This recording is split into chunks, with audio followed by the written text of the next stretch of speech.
Nadreen, Imran Khan साहब का जो ट्रायल है 9 मई का, वो ऑनलाइन करने का फैसला किया गया है और दहशतगर्दी की अमजद शाह साहब जो जज हैं उनकी अदालत में समाअत होगी।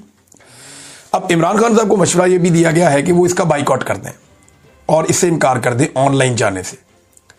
वो कहिए ठीक है, मुझे अदालत में लेकर जाओ, और इसके लिए प्रेसिडेंट्स मौजूद हैं। शहजाद अकबर और दीगर कई और लोग हैं जिन्होंने कोशिश की कि वो ऑनलाइन पेश हो सकें अदालत में, तो उन्हें मना कर दिया गया, उन्हें ये इख्तियार नहीं दिया गया, नहीं जी नहीं, आपको आना ही पड़ेगा। उन्होंने कहा हम तो पाकिस्तान नहीं आ सकते, हमारी जान खतरे में। लेकिन उन्हें मजबूर किया गया कि आप आएंगे नहीं तो आप फारिग हैं, इश्तिहारी कर दिए, फारिग कर दिए। अब इमरान खान साहब क्योंकि गिरफ्तार हैं और उन्हें कह रहे जी आपको ऑनलाइन लेकर आएंगे, तो इमरान खान साहब को यह मामला उठाना चाहिए कि खुली अदालत के अंदर यह केस चलाया जाए और मुझे खुली अदालत के अंदर पेश किया जाए जज के सामने। मैं तो अवेलेबल हूं।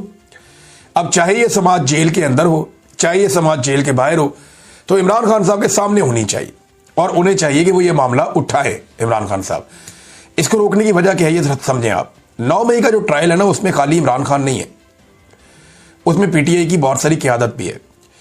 पीटीआई की क़यादत में से जो भी इमरान खान साहब को मिलता है ना, वो खुदकुश एक वर्कर बन जाता है इमरान खान साहब का, और उसको बड़ी एनर्जी मिल जाती है। मैंने उसको एक जो बात की खुदकुश की, वो मैंने एक मिसाल के तौर पे की है। अब इसको खुदकुश बम्बार ना समझ ले कोई। तो इमरान खान साहब से जो भी मिलकर आता है ना, वो उसके जज्बात कुछ और हो जाते हैं और फिर वो वहां से बयानियां लेकर आता है। एस्टेब्लिशमेंट के लिए मुश्किल पैदा होती है। फिर इमरान खान साहब के अंदर से स्टेटमेंट्स भी आते हैं, बहुत सारी बातें भी वो करते हैं। तो इसलिए अब जान छुड़ानी मुश्किल हो रही है, तो उन्होंने कहा जी इनको आपस में मिलने ही ना दें। जेल में ट्रायल होगा तो ये सारे रहनुमा जेल में जाएंगे, वहां इमरान खान से मिलेंगे, मुशावरत करेंगे, बातचीत होगी, फिर काम खराब हो जाएगा। इमरान खान को बाहर ला नहीं सकते तो ऑनलाइन कर देते हैं। वो इमरान खान साहब को ऑनलाइन अब इसके अंदर पेश करने का फैसला किया गया, तो इमरान खान साहब के पास ये इख्तियार है कि वो इससे इनकार कर दें और वो ये कह दें कि जनाब मुझे मेरा हक दिया जाए और ओपन कोर्ट के अंदर मेरा ट्रायल किया जाए। ये कोई तरीका नहीं है कि मुझे ऑनलाइन, हालांकि मैं दस्तयाब हूं, मैं तो गिरफ्तार हूं। देखिए, इससे पहले इमरान खान साहब को जब गोलियां लगी थी और जब उनकी जान खतरे में थी, तो इमरान खान साहब के वकला ने कई मरतबा कहा अदालत को कि मैं ऑनलाइन पेश हो जाता हूं, मैं अपने घर से लैपटॉप लगा के ऑनलाइन पेश हो जाता हूं, मेरी जान को खतरा है, जख्मी भी हूं। लेकिन अदालत बज़िद थी कि नहीं नहीं, बनफ़्से नफीस इमरान खान साहब खुद अदालत में आकर पेश हों, तब उन्होंने जिद की। लेकिन अब इमरान खान साहब को यह मामला उठाना चाहिए और वो तमाम मिसालें सामने रखनी चाहिए। नादरीन, एक ड्रोन हमला हुआ है बलूचिस्तान में, इंतहाई अफसोसनाक वाक़या मैं आपके साथ शेयर कर देता हूं। ये समीदीन बलोच साहिबा ने इसको ट्वीट किया। उन्होंने कहा जी ये तस्वीर किसी कश्मीर या फ़लस्तीन में होने वाले जबर और आम शहरियों पर बमबारी की नहीं है, बल्कि बलूचिस्तान की है। ये एक ड्रोन हमले का नतीजा है जो कल बलूचिस्तान के शहर खुजदार जहरी में हुआ। इस हमले में एक ही खानदान के 4 अफराद, जिनमें 2 औरतें भी शामिल थीं, जिन्हें खाक और खून में नहला दिया गया। अब ये कितना अफसोसनाक वाक़या है कि पाकिस्तान के अंदर ख़वातीन के ऊपर भी ड्रोन हमला हो जाता है, वो बड़ा अनफॉर्चुनेट है। ये ड्रोन हमले इमरान खान साहब बार बार कह रहे हैं कि इनको रोकना चाहिए, इससे दहशतगर्दी में इजाफा होता है, कमी नहीं होती। लेकिन लगातार पाकिस्तान में ड्रोन हमले हो रहे हैं। नाज़रीन, पाकिस्तान के वज़ीर-ए-आज़म पहुँच गए लंदन में इतलात के मुताबिक, और आसिम मुनीर साहब के बारे में भी ऐसी खबरें आ रही हैं, और मुबैना तौर पे 20 तारीख को ये कोई प्रोग्राम करने जा रहे हैं। पाकिस्तान तहरीक इंसाफ को इसका पता चल गया और ओवरसीज़ पाकिस्तानियों को भी इसका पता चल गया, तो उन्होंने सेम टाइम पे एक एहतजाज रख लिया।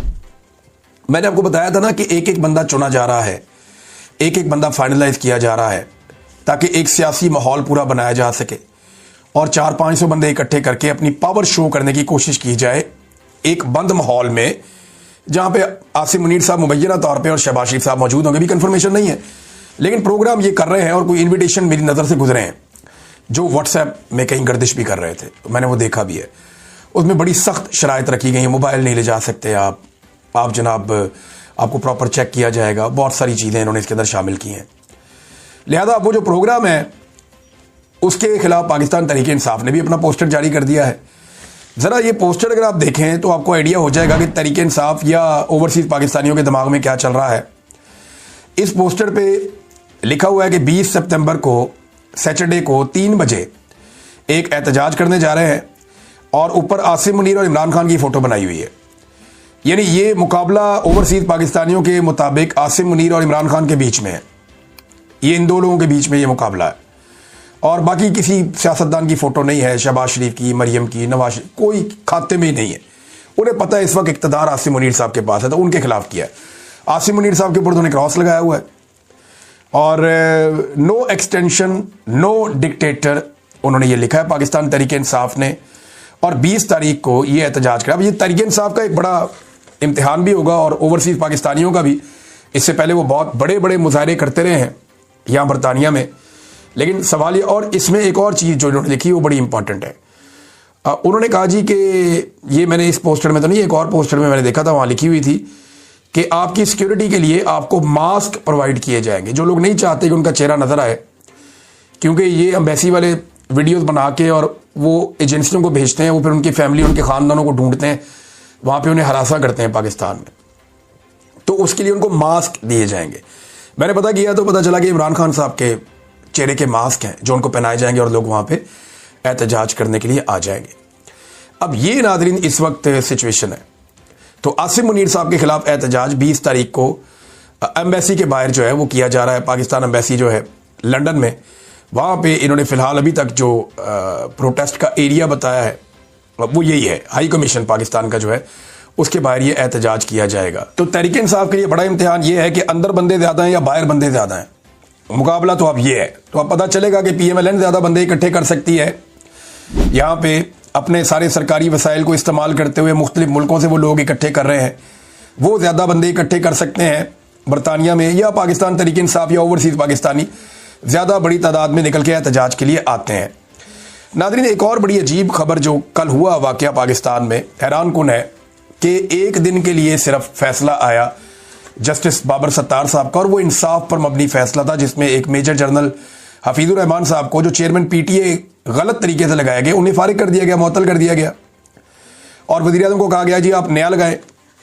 तो आज जनाब उस फैसले की औकात ये है, यानी एक हाई कोर्ट के जज के फैसले की औकात एक रिटायर्ड जर्नैल के सामने कख भी नहीं है, और आज जो है 24 घंटे के अंदर अंदर उन्हें वापस बहाल कर दिया गया।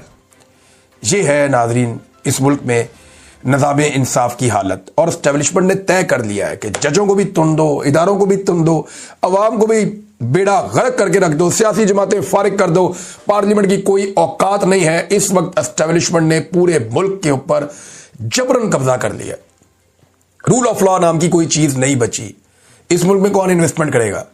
अब ले दे के हमारे पास सिर्फ फौज रह गई है जो हम ऑफर कर सकते हैं और कुछ नहीं कर सकते। या उनके हरकारे हैं, उन्होंने बहुत मजाक उड़ाया था और उन्होंने कहा जी कि ये गलत कर रहे हैं, इनसे कोई काम नहीं हो रहा, ये संभाल नहीं पाएंगे। अगले वीलॉग में आपको बताऊंगा। अब तक के लिए इतनी अपना ख्याल रखिएगा, अपने चैनल का भी। अल्लाह हाफ़िज़।